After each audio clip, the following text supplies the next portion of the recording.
Hello বন্ধুরা, আশা করি তোমরা সবাই খুব ভালো আছো। আম তেল বিশেষ ভাজা মশলায় এই পদ্ধতিতে একবার বানিয়ে দেখুন, স্বাদে সব থেকে সেরা হবে। কয়েকটি কাঁচা আম ভালো করে ধুয়ে ছোট ছোট টুকরো করে কেটে তাতে নুন হলুদ মাখিয়ে একটা রোদ দেখিয়ে নিয়েছিলাম। তারপর এখন তৈরি করে নিলাম একটা মশলা।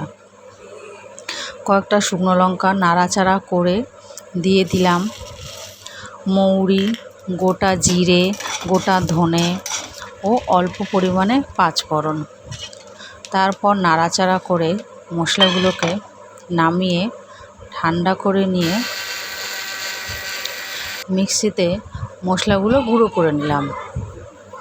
তারপর কড়াইতে বেশ অনেকটা পরিমাণে সরষের তেলের মধ্যে কয়েকটা কাঁচা লঙ্কা দিয়ে একটু ভেজে গ্যাসটা বন্ধ করে তেলটাকে একটু ঠান্ডা করে নিয়ে, মানে উষ্ণ গরম তেল অবস্থাতেই ওই রোদে শুকনো আমগুলো দিয়ে দিলাম।